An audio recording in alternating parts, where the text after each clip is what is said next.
for one final time, we're live. Live to tape. Live to tape. We are in sunny Orlando, Florida. I'm James. This is Brock. And we are, in one Rebel word, Scum. we're Rebel Scum podcast, but right now we are, in one word, exhausted. I gotta stop trying to finish your sentences. We're not married. We're not in that relationship. You don't know what I'm going to say. Are you exhausted? Yeah, because we were at Universal yesterday. We went to Universal yesterday. That was great. I feel a little rested because I haven't worked for like 9 days. Yeah. But yeah, it's probably gonna be a little bit getting used to the old grind when we get back. Who knows? Are you tired? I'm very tired. I don't wake up before noon. Oh yeah, it's early. And all every single day since from Wednesday to Wednesday, I've been up at most of the days before I even saw the sunshine. I was up and I was inside, and it was quite an experience. So before we get on to the show, just give your final because you weren't on our final show, the final day recap of it. So why don't you give your final thoughts on Star Wars Celebration Orlando 2017?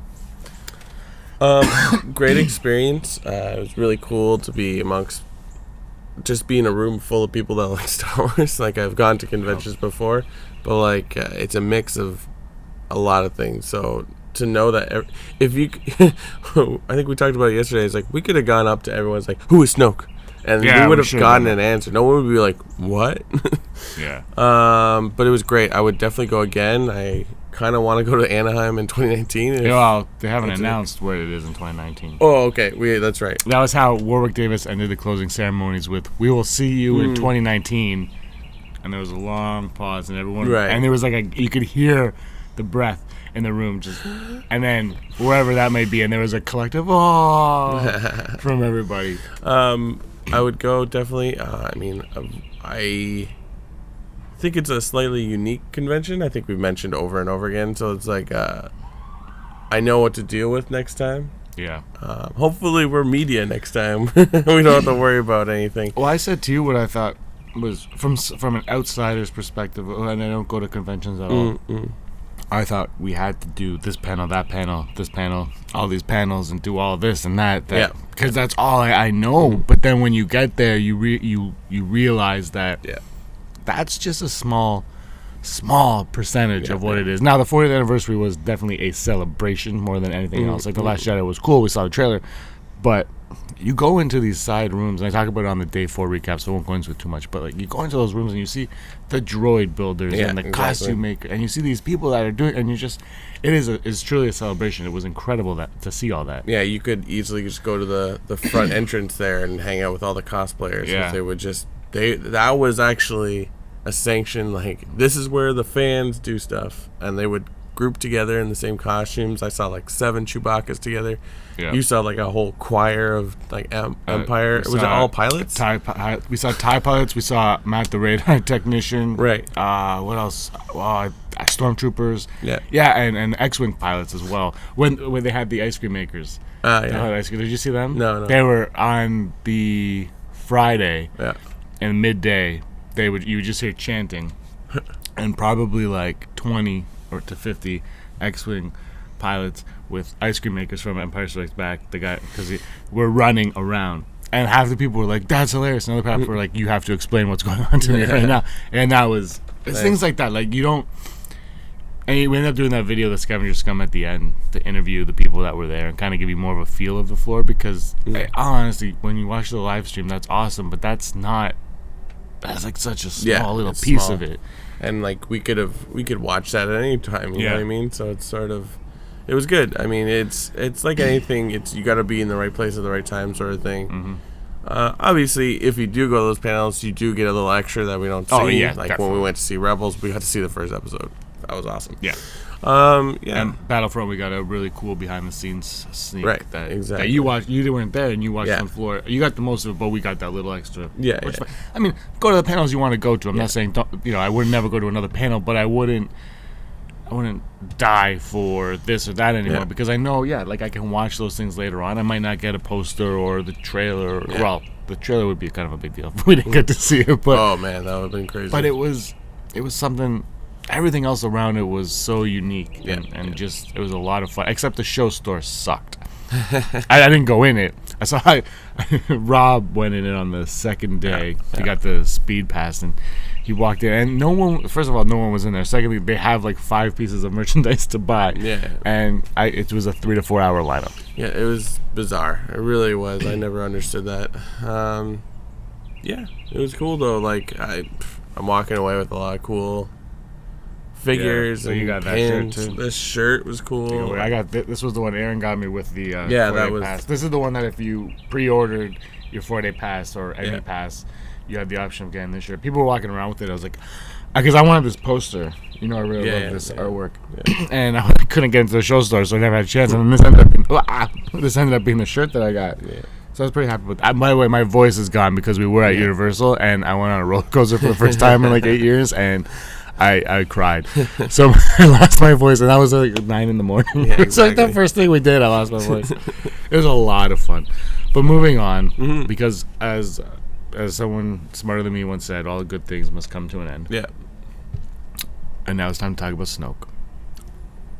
Who is Snoke? Oh, one of the coolest things was I saw people with stickers, and I think the Star Wars show stage had on, and it was "Hello, my name is Snoke," which I thought was really cool.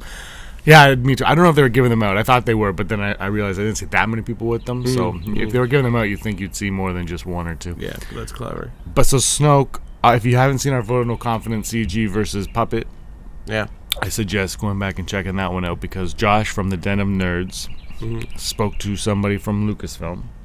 Yeah. And that individual confirmed that Snoke has a black Kyber crystal ring. Yeah. Brock, that's cool. What do you make of that? Black Kyber. Have we ever witnessed black Kyber? I mean, I guess maybe black saber. Black saber is where I would go with it. So, I think that's very cool. I mean, now after Rogue One, a Kyber crystal is now canon. Yeah. So it's kind of neat, and I mean, we don't know anything about Snoke, but that's nice. Like, I mean, I think people are theorizing that like it lights up when he's near a Jedi or something like that. That's really cool, and it's kind of an interesting choice because the Snoke we saw in Force Awakens, granted he was a hologram, you didn't look at that character as like, oh, that guy wears jewelry.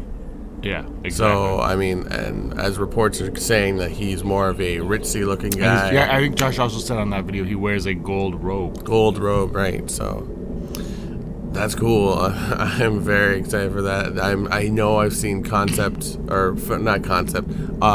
art online already. I was going to say, where did you get the concept art? Thanks for sharing. No. There was very little Snoke anything at Celebration, like anything Snoke. Nobody's cosplaying as him. That's an interesting. I mean, I guess it's a lot of work and it's not fun. A lot of work. Did you see some of those cosplayers? There's a lot of work. Like a lot of work is true. It's a lot of prosthetics and makeup though. Like painting your face green to be Hera from Rebels is a lot easier than whatever.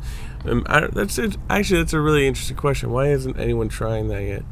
Who knows? Whatever. Maybe I mean, we don't see any Admiral Akbars because, like, look at that. And plus, you probably couldn't see that thing. That would be funny. That'd be hilarious. I'm Akbar. Boom. Hit the wall. We did see Jabba the Hutt.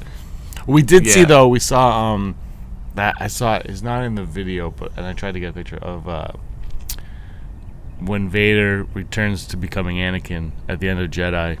And he has no mask, and he's just the bald. Yeah, that was cool. You showed me that picture. Yeah, that was a lot of makeup. One thing I noticed, and when I bring this up, I'm not criticizing anyone, but one thing I noticed about this convention was there wasn't a lot of sexy cosplay. Now, I'm not fighting against it. I'm a man. A beautiful woman's a beautiful woman. But in recent years, it's gotten to a point where it gets out of hand. Star Wars kind of gets it a little bit. I know there's like a lot of slave Leias, and they've mixed genres like Disney slave Leias. I think there's Boba Fett's that are sexy Boba Fett's and mixed, or no, they're mixed. I think there's normal Boba Fett's, and then somehow it's a sexy Boba Fett. I've seen sexy Ewoks. It's very strange, but there wasn't a lot at Celebration, which was interesting because I think that's a little bit. Again, I'm not criticizing him. This one, I think this was real fans. Like, I mean, you could be. There was lots of slave Leias, but like that's. I mean, that's probably you saw the stage show with all of them. Yeah, there was like 50 of them together, and again, that's very sexy. It's mostly skin, but it's like that is like movie, like the film accurate. And again, I'm not criticizing it, but it's just like other conventions where it's comics, sci-fi, anime. It's like there's tons of that, like, and it's sexifying anything. So I kind of look at it this way: is like those people are almost just coming for the sake of dressing like that, and that's okay. That's just something they like to do. But I thought that was interesting. Wait, which one? Like Star Celebration was great. I mean, it was good at this one because you got the sense that people were dressing because that's what they like. Yeah, that's what they like to do. But then other conventions where there's a more diverse crowd. So interesting. Like, throw your thoughts on that. I really don't want to come off as sexist. I just find it a very interesting phenomenon recently. I mean, it's great because it brings more people, a plethora of new people. But then it kind of gets out of hand at times because I don't need to see a sexy Pokemon. Like, that happens quite a bit. Really? Oh yeah. Oh my god. I guess I've never been to anything. This was my first. It's like Halloween. It's not like Halloween. Yeah, where you it definitely felt like Halloween. Like, I'm a sexy cat. I'm a sexy mouse. I'm a sexy Eevee, which is a Pokemon. Like, it's just ears and then nothing else. My favorite cosplay that I saw. It was definitely not the best one, but it was my favorite one. There was like when I was in line on Sunday morning, there was like a 2-year-old boy dressed as an Ewok. Nice. But the best part was it was like a child Ewok, barely a costume. You know when you put your kid in a Halloween costume, you're like, look, he's going as a wrestler, and you put a T-shirt on him. That's what this was. He had like a hoodie with ears. But this kid's energy at 7, 8 in the morning, he was like, bah, bah, bah, like an actual Ewok. Was just, da, da, da. People were just laughing, and he's like climbing up on the poles and knocking them all down. That's parenting done right. The dad was running around trying to get him. It was so funny. I'm a Sturk. It was so funny. It would be funny if the kid was an Ewok and the dad was an AT-ST. Oh my gosh. No, the dad was dressed normal, but he had one of those, those like winter hats with like 2 lumpy ear things. Yeah. Like it wasn't. He's like, I don't want to dress up, but my son wants me to. That's what it felt like. Back to Snoke. Oh yes. You think after Last Jedi we're gonna see people cosplay to Snoke? I don't know. Like maybe because we'll get a better look at him. But man, I cannot wait to find out. Like that trailer gave us so much yet so little. Yeah. But I mean, when do you think we'll get another trailer? In a month? What 2 I months? think or what I hope. Summer times? I feel like it could be sometime July, or they could be like, we'll wait till October, like they did with the Monday Night Football thing for the 4th. Like, I'm guessing they're going to do another trailer, buy tickets, which is a disaster for my internet because it's like, well, it's crashed. Yeah, they could do that easily. When do you think? I guess midsummer. Yeah. Like, I guess that's July too. That's not really much difference. I don't know. I can only keep track of when those things come out, so it's like it's way too early to be a month from now, right? So, but like maybe hopefully we'll get a look at Snoke. I'm really. I hope we see a lot more of like the Hux, Kylo, and Snoke, like sort of triangle. In the trailer? In the movie, yeah. But like, I mean, they're all gonna be in it, right? Because we saw pictures of them from Dave Filoni, Ryan Johnson's pictures.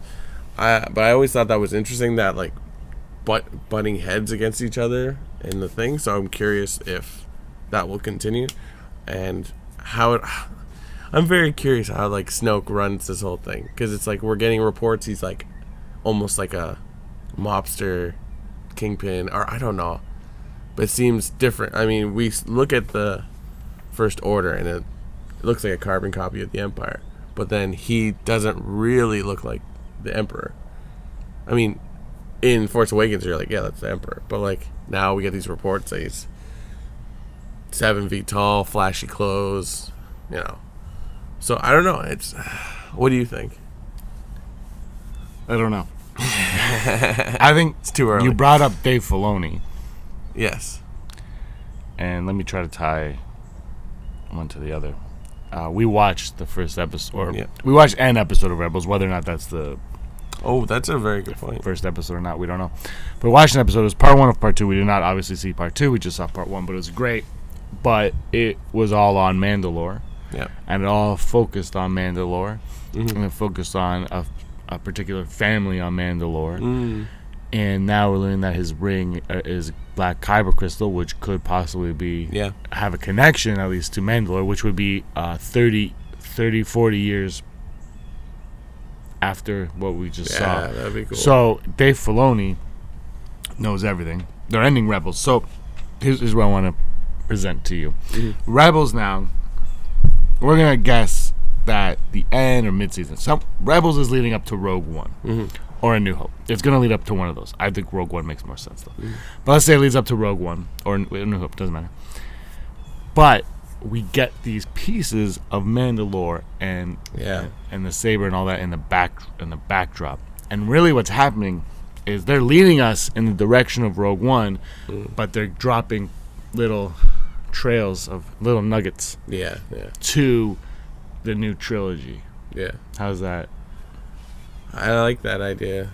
Like, we could almost see the origins of what we know as Snoke at some point. Yeah. That would be very cool. Like, especially since if you really look at Rebels and the latter part of Clone Wars, there was a lot of Mandalorian. They really pushed Mandalorian stuff. And this would be an interesting way. Like, it could be a character that we know, because a lot of those characters have been throughout the whole thing. And like that could be in it where the black saber gets destroyed and the Kyber crystal comes out, and then you're just like, on a ring, and they're like, who is it? Yeah, you can even just see somebody in the distant character just pick it up and kind of look at it. You never see their face clearly, and then it cuts. I just like, because Rebels did such a great job with Rogue One and dropping those little nuggets for Rogue One that have no effect on people that don't watch Rebels watching Rogue One. They just watch Rogue One for what it is. But then when you watch Rebels and you watch Rogue One, you say, oh, that's cool because in Rebels, blah, blah, blah, blah. And that's cool because blah, blah, blah, blah. And all of that. Right. Would you think... Okay, so then if we go on that theory, would you think in a movie if it's like we meet Snoke, we find out his plan, but then it's explains like, oh, he was this guy... and took place here, and he was in the Clone Wars. Do you think a non-Rebels watcher would be like, yeah, okay, yeah, because it's just because if you explain who a character is, I don't think people care. I mean, like we say all the time, Palpatine, the Emperor. I mean, it's no different from A New Hope, where it's like, I fought with the father in the Clone Wars. It's like, that's totally acceptable. Like, oh, that's cool. It's Clone Wars. Yeah, and now instead of not having that to look at, now some of us would have that to look at and go on. I think audiences are willing to just go with whatever you throw at them most of the time. Like, if you tell me something, I'm going to accept it for what it is. But if you don't explain it, that's when it gets to the point where, like, why not explain that? Who is that guy? So that's going to go. But we're going to learn. It's also, The Last Jedi is going to get more political. And there was a lack of Laura Dern at all at Celebration. And no Benicio del Toro. Which made a little bit more sense to me. But you know what? I've been saying, if you watch The Scum, Scum, we brought up Kelly Marie Tran a few times. And because I thought her character was going to be a big part, and I think she's going to be Finn's love interest of sorts. Maybe not. Maybe Finn and Poe. I don't know where they're going with any of this. Yeah, but she's going to spend a lot of time with Finn. She's going to spend a lot of time with Finn, though. Yeah. She is going to spend a lot of time with Finn. It was not obvious. Yeah, it wasn't confirmed, but it was definitely obvious that they're going to have. Which makes sense, because if Finn's going to go out and do things, he's going to need someone to be with him. Yeah. It can't really be Poe, I guess, because Poe's more of a pilot. Yeah, exactly. So you have them together. And her name's Rose. Rose. Which is still a weird Star Wars name of sorts. What do you think? Did you think Phasma, those three are going to have them Phasmas are going to be their big thing? Yeah. Like, is that... We're getting a Phasma book, too. Yes. I should bring that up as well. Phasma book is awesome. Yes. Which one was that called? That was Phasma. Just called Phasma. That's from the author. Oh, I'm thinking of Inferno, which is the Battlefront 2. That one was one of my favorite reveals at Celebrate. We'll get into reveals in a little bit because of things. But Kelly Marie Tran, and then the lack of Laura Dern. Yeah, no, I agree. I think it was hinted at that, like, Rose goes with Finn onto a Imperial or First Order ship So that's just an easy setup. Yeah. Put Phasma in there. Whatever. I mean, we know nothing about the character, so we can't really critique it. Like, I mean, we saw a picture of her, so she's not like an alien or anything. She's just a typical human-looking person. Resistance fighter. Yeah. That'd be cool. I mean, I've never seen her act before, so it's like I don't even know how to critique it. I kept saying she was bubbly, and she was. Yeah. I will say that it's like my first reaction is to be like, well, just because you put a female and male together doesn't mean you'll automatically have a romance. But we've already done the Finn and Rey thing, and that sort of.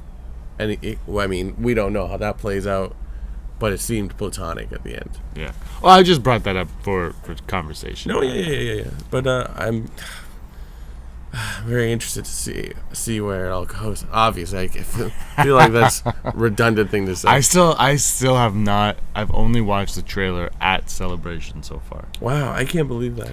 I know it's because we've been at Celebration for 4 days. We went to Universal yesterday, but aside from that, I've been relaxing and then editing all the stories too. So it's like been like Star Wars, and it's like I want to watch the trailer, but then I'm at dinner. I'm at Universal. It's like I just want to watch. Put my I'm probably tomorrow or later today. I'm probably just gonna put my headphones on.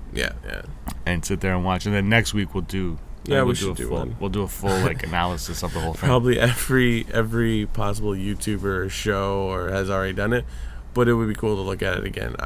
Even if we don't discover something different, it would just be, it's an enjoyable, it's like, oh, what's that? I want to do a side-by-side with our first reaction that you can watch on YouTube. Just be like, oh, we were dumb. How? But also it was so surreal watching it in that group of people, though, because you can hear it, but everyone's screaming and clapping. So you're like, shut up, I'm trying to hear what Luke has to say. Like, we haven't heard this guy talk. I want to hear what he has to say. No, and everyone's like, yeah. And it was, I saw it five or six times at Celebration. I saw the trailer, that was which cool. is, it's not like I haven't seen it. I've seen it 5 or 6 times. It's on a big screen. It's on a big screen. It was, the last time during the closing ceremonies was pretty cool. Because it was weird though, because everyone had already seen it like 1,000 times. People were still cheering at the Lucasfilm logo. Yeah, that's a convention thing. People, this is like, that's the thing about conventions that can be a little daunting. Like, people are just like super excited. You're just like, relax. Except for the guy that was next to Aaron at this closing ceremony. He was just like, life. I'm done right now. And he sat like this the whole time. And they're like, who wants to watch the trailer? He's like, I'm so done. He probably was one of those guys that slept at the convention hall. Yeah. Actually, you know what I want to talk about? The people that slept at the convention hall. Yeah. I was in line with a lot of people this weekend, as were you. And we always say, how the movies are the movies and the everything else is expanded, basically. Yeah, it helps out with it. It's side stories. Yeah. When I was in line, it was the mentality. It was so funny to hear the mentality of people that are they're very much like that, though. Like some people are like, I only care about the movies, and they did not care about anything else that was happening. They're like, are you gonna watch the Rebels panel? No, I only watched the movies. And the 40th anniversary was all I wanted. And like, but there are hardcore fans, and they only care about the 3 movies at the beginning. They're like, don't worry about it. They're like, the prequels are nope. And they're like, the new, like the Uber driver I had. He's like, the new one, no, it's not. It's like, it didn't work for me. He's like, but Rogue One I love, because Rogue One is more of the original trilogy, right? It is bizarre. Yeah, it is bizarre when people are just like, I hate this movie. I'm like, but like, if you like the other movies, like, how is this that different? Well, my Uber driver's problem was that it was too similar to A New Hope. This guy was the best. Yeah, but that's more of a... But like J.J. Abrams, just from the filmmaking standpoint, he is one that he loves. His love of filmmaking comes out. I mean, if you've watched Super 8, it is his love letter to Steven Spielberg. And I would argue that Force Awakens is his love letter to George Lucas. That's just how J.J. Abrams works, I think. I would argue that Starkiller Base shouldn't have blown up. It should have been destroyed. But a planet shouldn't have blown up. Oh, I mean, it shouldn't have been like pulverized. Yeah, that was How many other planets did it affect by throwing off orbits and then sending debris in their direction? 0.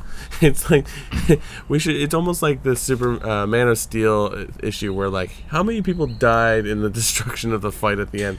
Sort of like how many planets, because they talk about that a lot, like blowing up the second Death Star, like how there's like an extended like little piece thing like the rebels stayed in orbit to pull out any debris so it wouldn't destroy Endor from falling into the sky.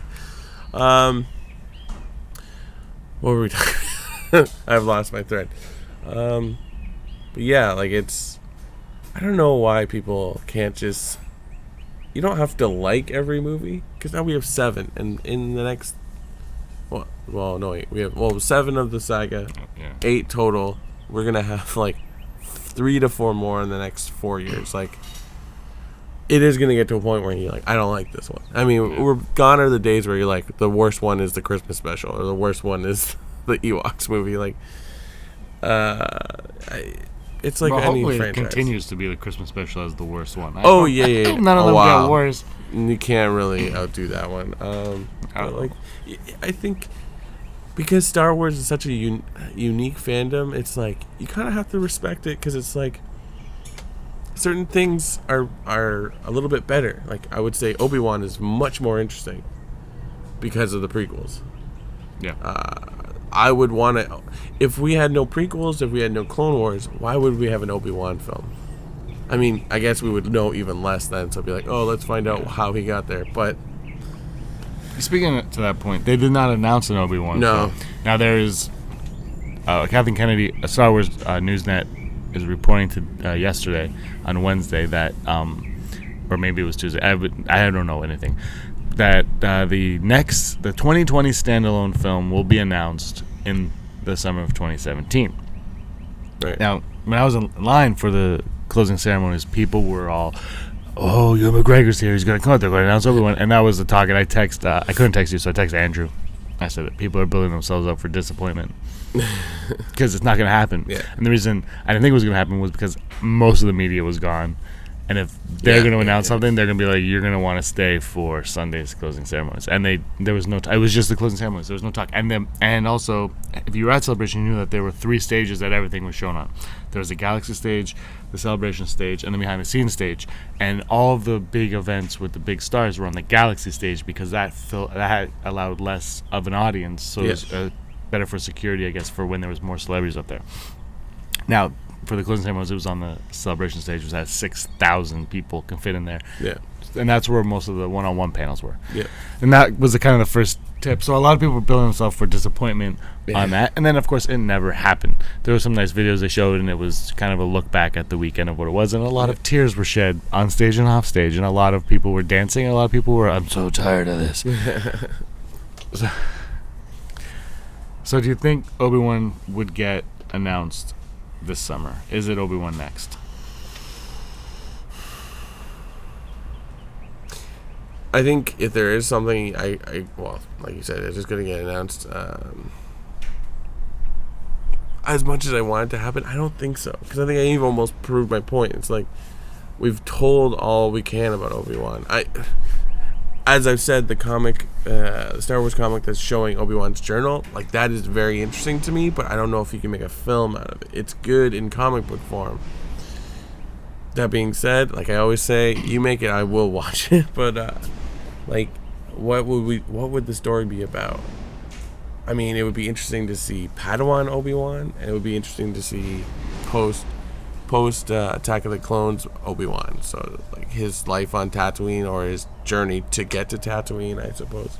I would go for it. I was really back in my head. I'm like, it'd be awesome if at some point this weekend they're like, we're announcing our next standalone. It's Obi-Wan and Anakin, and I'd be like, oh yeah, that's right. You said it would never happen, but that's also. But speaking of announcements at Celebration, everyone's like, because I remember with the Europe 2016, everyone was disappointed. Like, they didn't announce anything. It was a disappointing celebration, blah, blah, blah, blah, blah. Let's look at what was announced at this celebration. Yeah. Because that one, Thrawn was announced, and the Thrawn book was announced. And there were some cool things there.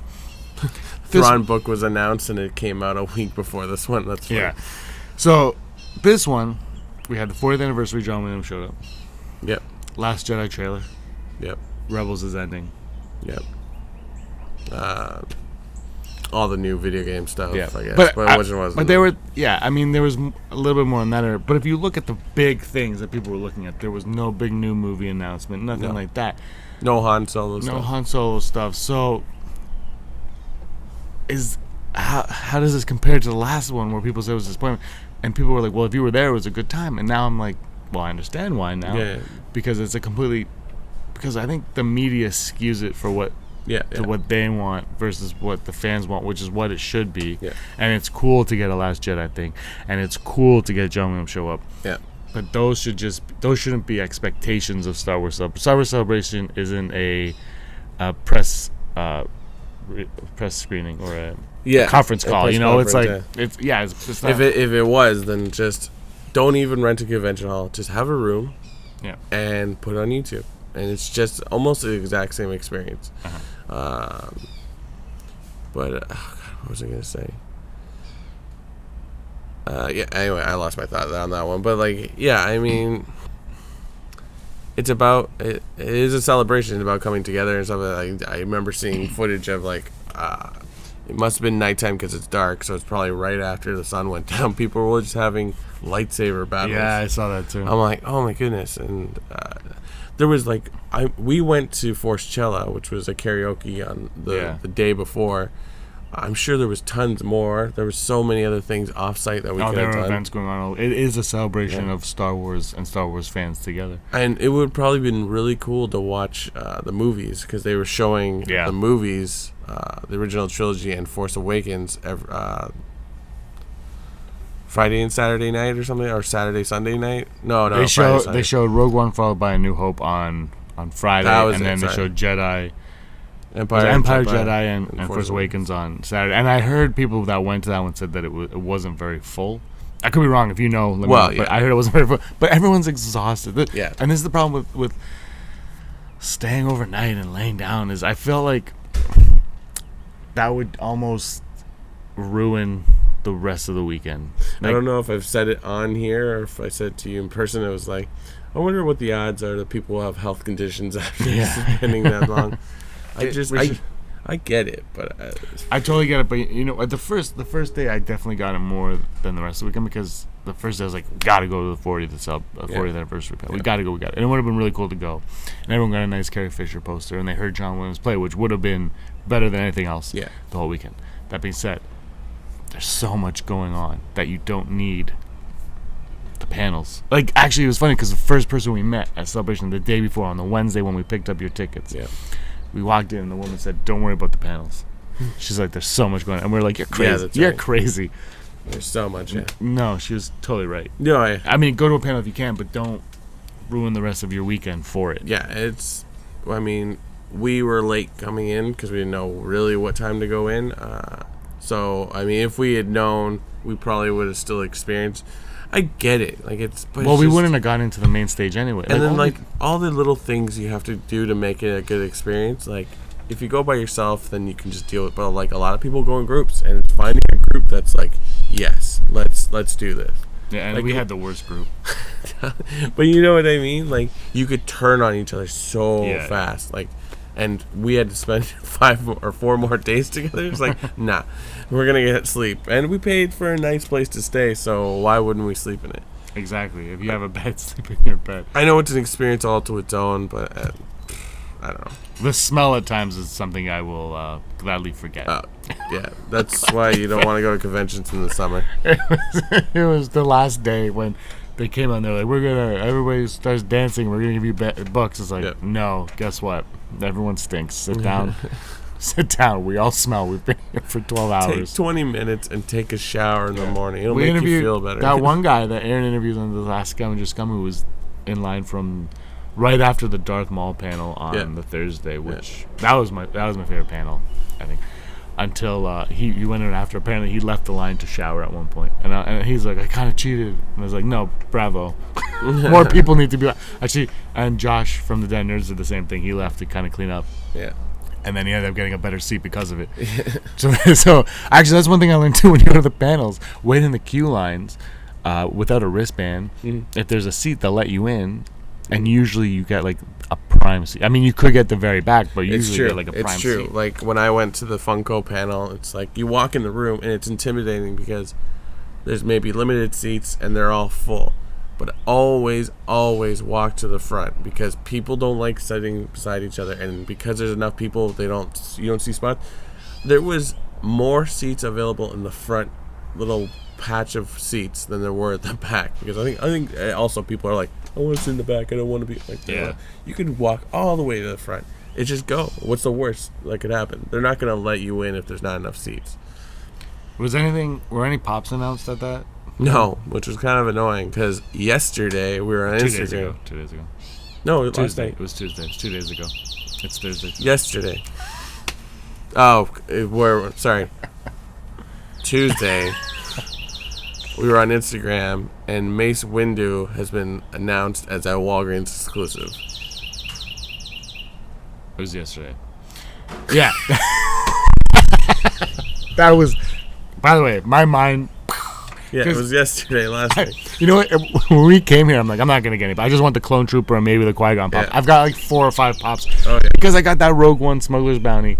If anyone was there, Funko was like insane. Like the lineup was like, and I just happened to go, and we walked in, and nobody was there. And I looked at security. I'm like, can I go in? He goes, yeah, we're open. And I walked in, and then the woman was there, and she's like, what do you want? I'm like, what do you have? She goes, not much. Not much. Yeah. What would you like? I'm like, I kind of want the Rogue One Smuggler's Bounty and my size. And she goes, all right.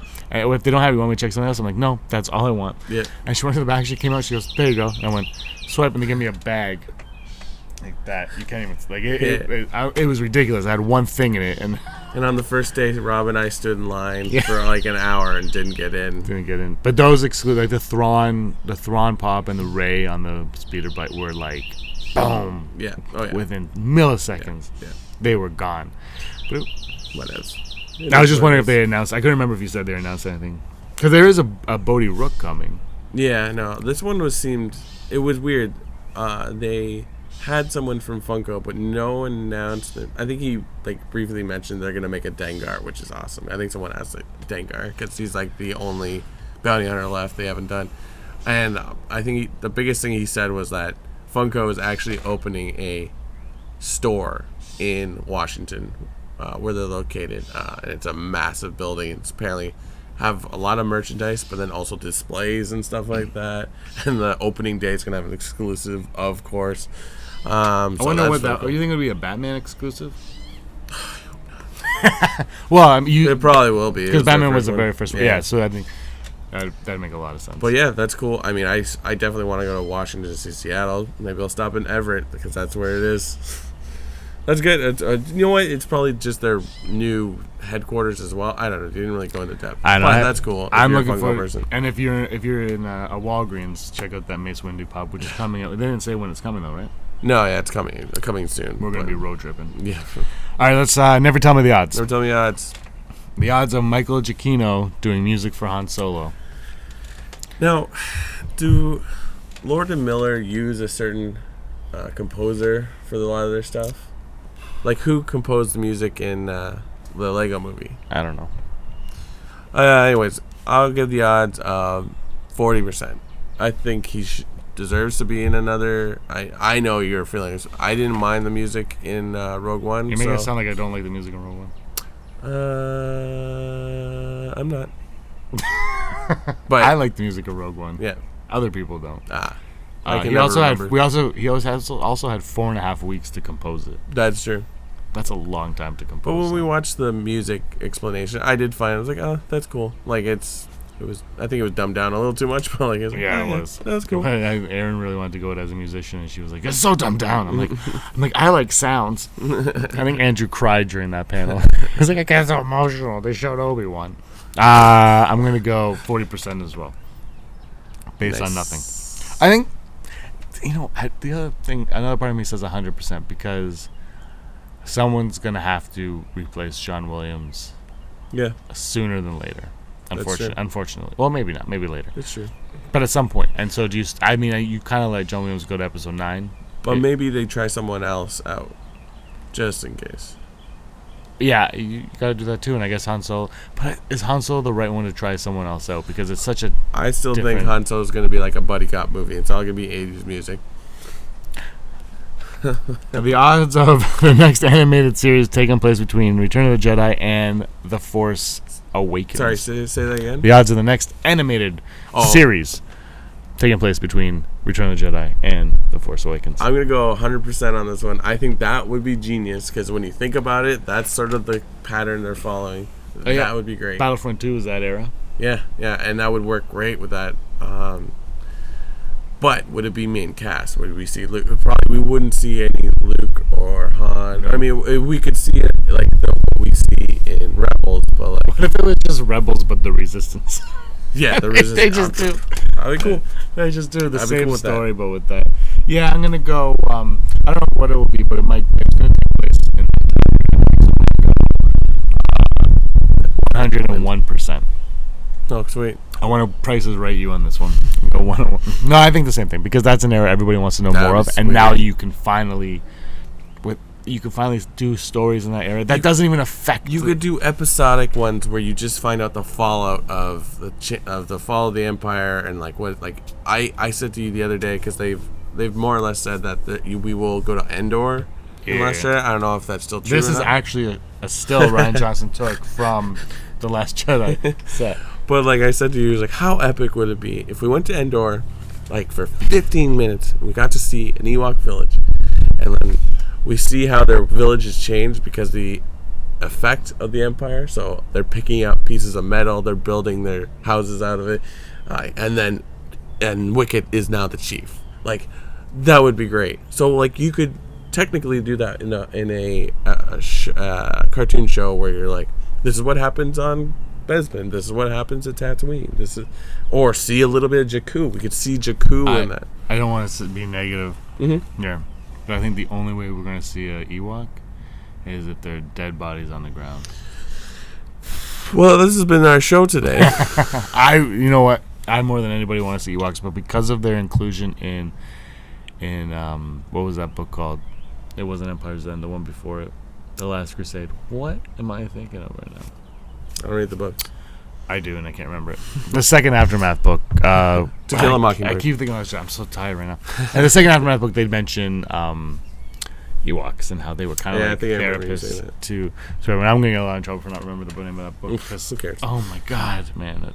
I met Chuck Wendig at the thing briefly by accident. Were you there when I walked up to his booth? No, you told me about that. Ridiculous. But I said hi. Odds of, and our final odds of James ever getting into a Star Wars Celebration show store ever. Ever. Can I go first? Yeah. Minus 15%. I believe in you. 25%. You're not believing me enough. Because it's like, I think you'll find a day, it's like, okay, getting into that store. Or maybe we'll get there early enough on the first day if we were to go. The problem with the first day was you had to get in the main floor on time. You had to line up at like 5 a.m. as is. Who knows? Maybe next time if we do go, you'll buy a VIP pass and have some. Does media get in quickly? I'll just get. No, I don't think so. Oh well, then that's the worst. Unless you get to go in before the crowds. I spent $800 on a VIP pass just to get in to the store, which on the last day still had a stupid like half-hour lineup. It's dumb. Like, it's dumb. Like, I think it was. I get why they do it.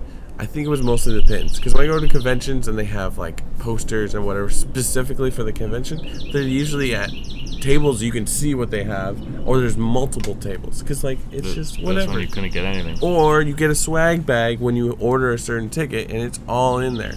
I got this with my ticket. Exactly. But that was so unorganized. You should have been handed a bag. To get these, so people showed up the day before to get their tickets, which they had, but they also showed up to get their T-shirts and lanyards and their pins and anything else that you ordered on the Road to Celebration. Yeah. The only thing they had in were the Last Jedi T-shirts. Is that what I said? I thought you said Road to. Oh, Road to. What? The only thing they had in were the Last Jedi T-shirts. Right.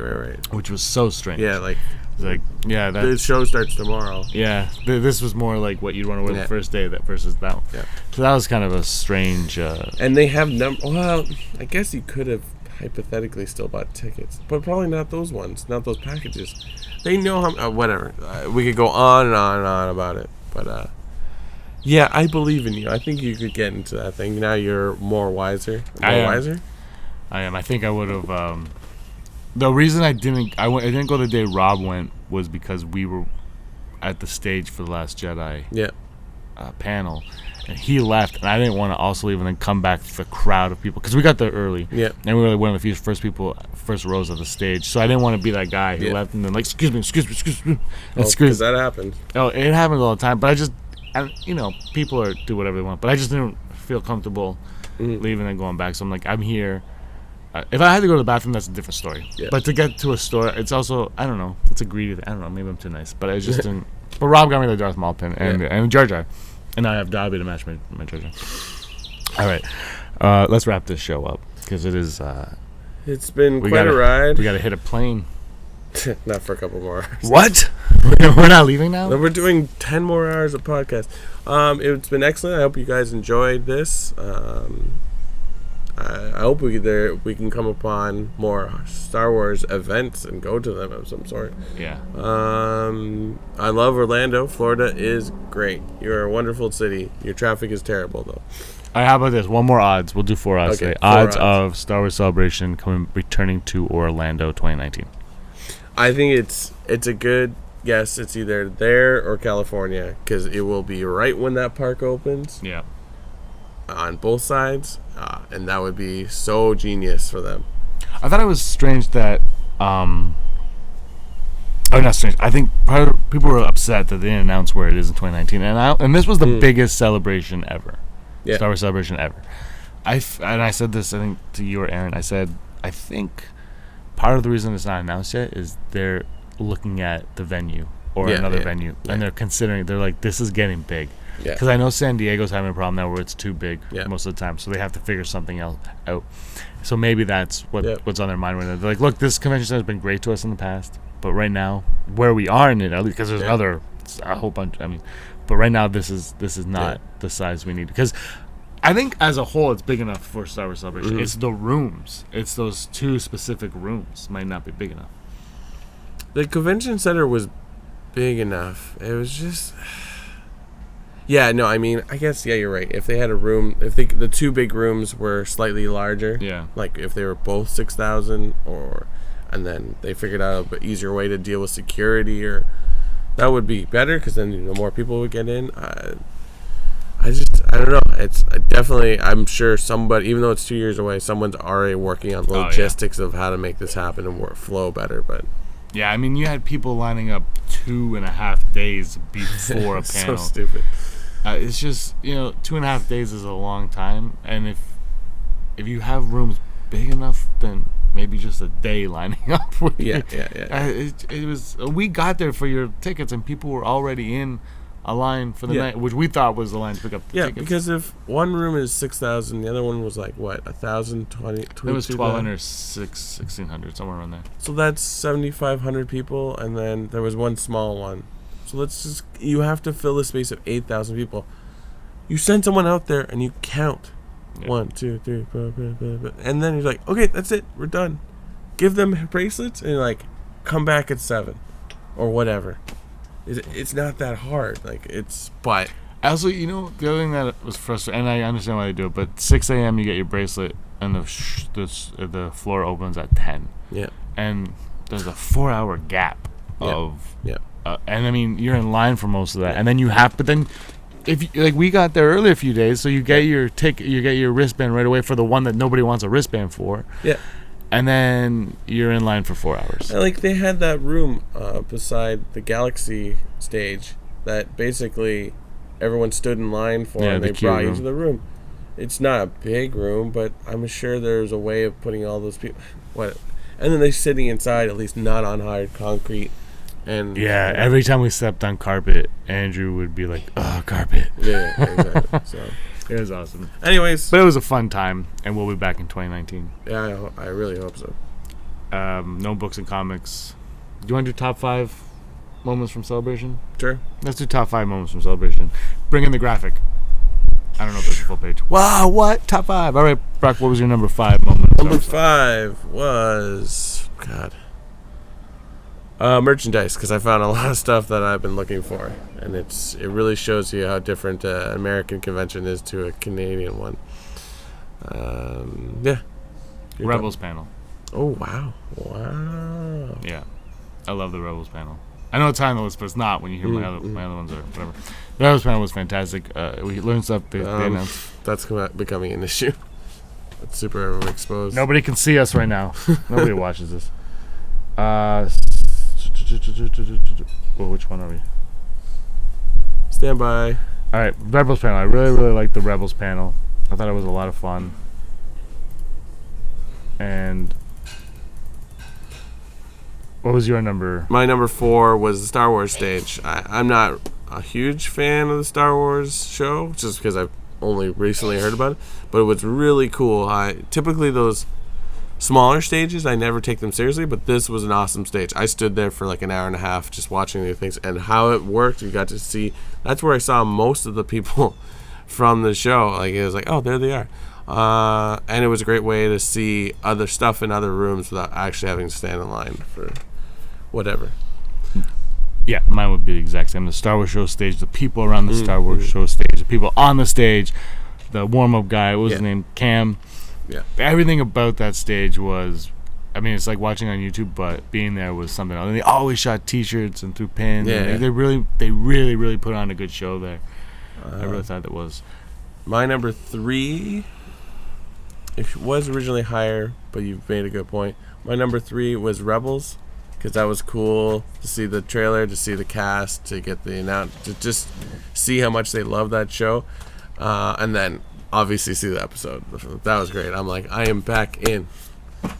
My number 3 is the Last Jedi trailer. Oh, wow. Wow. It was a great trailer. It was a great experience watching the trailer.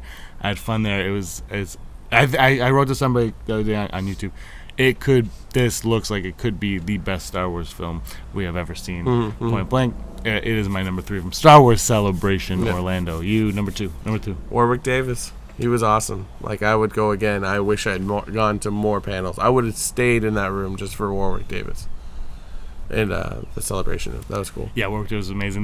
My number 2 is very similar. It's the Darth Maul panel. Yeah. The very end when when Warwick Davis and Ray Park and a bunch of audience members reenacted the final fight scene, lightsaber fight from the Phantom Menace, was one of the most ridiculously funny things I've seen.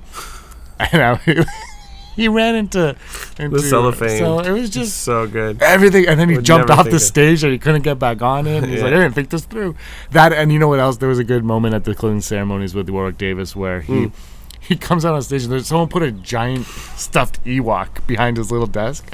And he walks up and he goes, well, that's fantastic, isn't it? And then he's like, okay. And he just sits on the desk and he goes, I say, all right, whatever, go with it. And what's your number 1? My number 1 is The Last Jedi trailer. Oh, wow. I am so in for that movie. Did you see the part when the ships came down? There's red smoke. And then Rey's like, the balance. Anyways. That was a fantastic trailer. What's your number 1? Lines. All the lines.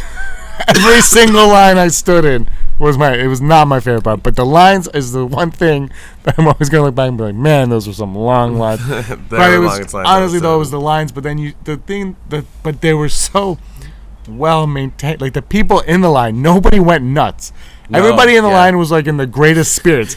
Nobody wanted to be in the line, but every time they're like, I hate my life, but I'm in Star Wars. We went to Universal yesterday and we had to stand in line for 45 minutes. I was like, this is like called. Yeah. Then we saw Father lose his mind trying to get into one of the lockers. That did not happen. Nothing. Everybody was like in such great spirits, and you're in line for 24, 48 hours. Everyone's in line, and everyone loved their lives. They're like, this is the worst, but at the same time, the payoff is going to be so great whatever you make me do right now, the cold concrete, the 2-hour line in coffee, the 2-hour coffee line, the 45-minute bathroom line for the men's restroom. The men's room had a longer line than the women's. Everything, but nobody cared. Everyone was just like, I'm dealing with this. This is it. Because we signed up for this. Yeah, because at 11 a.m., something's gonna happen that we're gonna experience firsthand, and that's my number one. Awesome. So I don't know if you've seen the Last Jedi trailer, but if you haven't, what is wrong with you? You should definitely take a look at it because it is quite fantastic, and I believe you can hear an Ewok in it. Erin just came in and she looked at me like, no, I don't think you can. I think you can. I'm gonna go with that and then tell your friends. That I wonder if anyone slowed down the audio to hear the voices in the background. I'm sure it has. I'm sure we will for our next week. It's like Snoke is Chewbacca. What? That's all for episode. They're never in the same room together. That's all for episode 38 of the Rebel Scum podcast. I'm James. I'm Brock. May the force of others be with you. Always. Hey scumbags, thanks for watching. Don't forget to give us a thumbs up on our video. As always, please subscribe to our YouTube channel, Rebel Scum Podcast, for all the latest videos.